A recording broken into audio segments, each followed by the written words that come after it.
So Saltburn was written and directed by Emerald Fennell, and it stars Barry Keoghan, Jacob Elordi, Archie Madwake, Rosamund Pike, Richard E. Grant, Alison Oliver, and Carey Mulligan. And in this movie, taking place in the mid-2000s, a student at Oxford named Oliver, played by Barry Keoghan, becomes interested in a student named Felix, played by Jacob Elordi. And when they start forming a friendship, Felix invites Oliver to visit his family for the holiday at this state that they live in called Saltburn, and basically some crazy stuff happens, and that's all I'll leave it at because the movie, it's because the trailers themselves don't really give away too much of this movie. So I was kind of excited for this movie because Emerald Fennell directed Promising Young Woman, a movie that kind of caught me off guard. I kind of thought it looked absolutely ridiculous, and when I saw it, I was like, no, that movie was actually really good. That was a really good surprise. I thought it was very interesting. I thought Carey Mulligan was great in that movie. She was robbed of Best Actress that year. I thought it was very twisty and turny, and it felt like it blended so many genres perfectly. And I was kind of curious to see what Emerald Fennell will do next as a director. This movie was not what I was expecting, but at least it looked kind of different. It looked like it was more psychological than anything. It looked more of a thriller than a comedy, and like a dark comedy. But I went in not knowing too much about it, and wow, there's a lot in this movie. There is a whole lot in this movie. Some of it good, some of it I wouldn't go as far as to say it's bad, but it's definitely a lot more disturbing than I expected.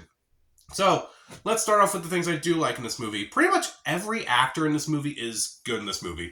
Barry Keoghan is incredible in this movie. I thought his character was very fascinating. He's very cold. He's very introverted, but at the same time, he's like clearly filled with like all these like messed up ideas, and it's just very clear. It's like it's a very like quiet, but like very out there performance at the same time. And I think he does that very well. Jacob Elordi, I did buy his character and like how he interacts with pretty much everyone in this movie. I did buy his, charisma. I thought he was really good in this movie too. I thought he was better here than he was in, say, Priscilla, which I thought was just fine. Among the other actors, Richie Madwake does a pretty good job. Alison Oliver, she also does a really good job. Rosamund Pike also steals the show a little bit. Her role is a little bit comedic, but it's also pretty tragic. She's really good in this movie. Richard E. Grant is also very good in this movie. He's kind of funny in this movie for the majority of the movie, but again, I'm not going to spoil anything. It's weird because like this is a movie where you shouldn't go in knowing a whole lot, but you should kind of know what you're getting into at the same time, and that's going to be weird for a movie like Saltburn. Among the other actors, Carey Mulligan has a brief appearance in this movie, and she does a lot with just a very small role. I thought she did a really good job too. Meanwhile, a lot of the production values are incredible. Particularly the estate of Saltburn itself is very fascinating, and I do think Emerald Fennell used it a lot. Like used like all the different rooms, all the different types of places that are at this estate very well. Visually, it's incredible. I do like the cinematography. It's very popping. It's very colorful. It's kind of colorful given a lot of things are actually happening in this movie, but I think it's very well done. And there are so many moments in this movie where I was just surprised. It kind of caught me off guard a lot of the times, and I didn't like that. It's like, I'm actually glad that I kind of didn't read anything about this beforehand, because like seeing in a movie and kind of like watching it all unfold was very effective. And I do think, kind of like with Promising Young Woman, there are a lot of great blend of genres here. At times, it's a very dark comedy. At times, it's a psychological thriller. At times, it's a horror movie. It basically kind of changes the genre every 25 minutes or something like that. It's a very effective movie overall, but I would argue it's not as well written. And that's kind of my main issue with it. What do I mean by that?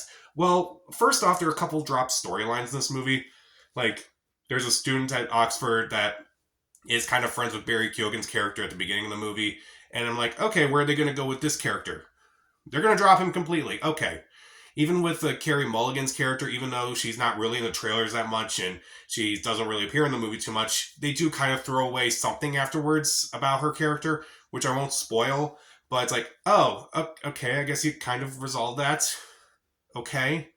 And also, my main issue is that, also another issue that I have is that it kind of has that whole, anti-rich kind of like storyline, which we've kind of been seeing a lot in some movies last year, like Glass Onion, The Menu, Triangle of Sadness.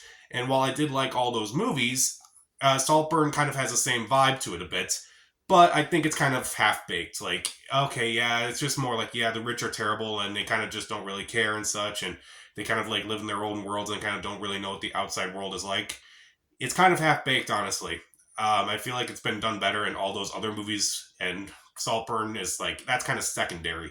And also the ending, I would say, kind of destroys this movie. Like, once you get to the final ending and like the final reveal, at first I was like, oh my god, I did not see that coming. But the more I thought of it, the more I kind of hated it.